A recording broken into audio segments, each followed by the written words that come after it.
Magandang araw mga bata! Ako si Teacher Jessa. Samahan ninyo ako upang alamin ang programa ng DepEd NCR na makatutulong sa inyo upang maging mahusay kayo sa pag-compute sa math. Ang DepEd NCR ay naglunsad ng programang PAM, Program in Advancing Literacy in Mathematics, Phase 1. Ano nga ba ang PAM? It is a region-led intervention in numeracy, focusing in the learning gaps on the computational skills of the learners from grades 3 to 10 only. This program will use TOEFAS to assess the computational skills of the learners. Ano nga ba ang TOEFAS? Ang TOEFAS o Test of Fundamental Academic Skills ay isang online assessment in mathematics for grades 3 to 10 learners only. This will identify the learners na may learning gaps or nahihirapan sa 4 basic operations in mathematics tulad ng addition, subtraction, multiplication, and division. Kailan magsisimula ang TOEFAS? Maaari ninyong sagutan ng TOEFAS simula September 19 hanggang 25, 2023 only. Paano sasagutan ang TOEFAS? Magbibigay ng login ID ang inyong advisor. Ito ang gagamitin ninyo para sa login ID at password. Tama, magkaparehas lamang ang ID at password. Ibibigay din sa inyo ang link kung saan ninyo sasagutan ang TOEFAS. At kapag nabuksan na ninyo ang link, ito ang inyong makikita. Ilalagay na ninyo ang inyong login ID at password na galing kay advisor.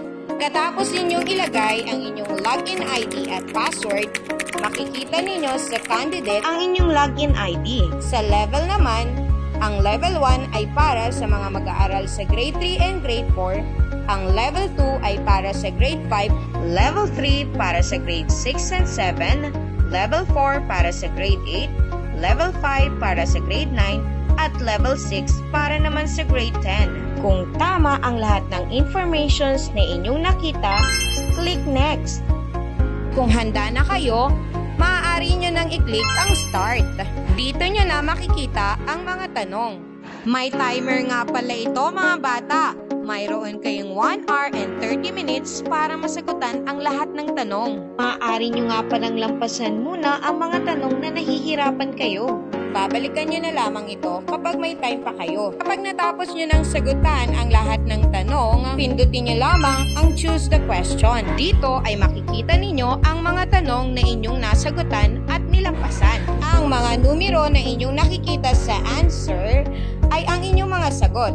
At kapag ito ay may kulay orange, ibig sabihin, ito ay walang sagot. Maaari ninyong i-click ang may kulay upang masagutan ninyo ang tanong. Pagkatapos ninyong sagutan, click Choose the Question again. Meron na rin pala tayo ditong fixed answers. Maaari nyo pang itama kung hindi kayo sigurado sa inyong unang sagot. Kung wala na kayong nakikitang may kulay, ibig sabihin, ay lahat nasagutan na ninyo.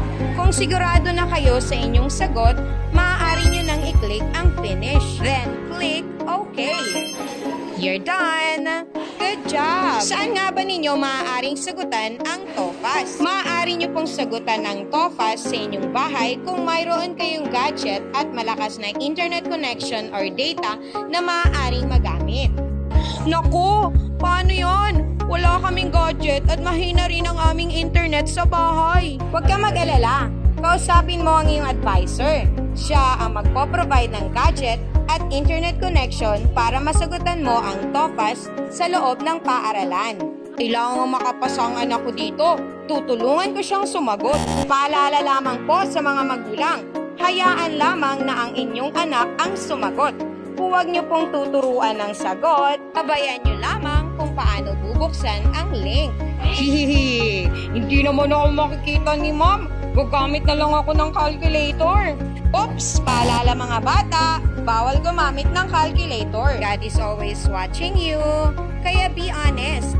Tandaan na ang TOEFAS ay makakatulong upang malaman ng inyong guro ang mga lessons na nahihirapan kayo. Naku, paano yan? Hindi ko nasagutan ng ibang tanong dahil nahirapan ako.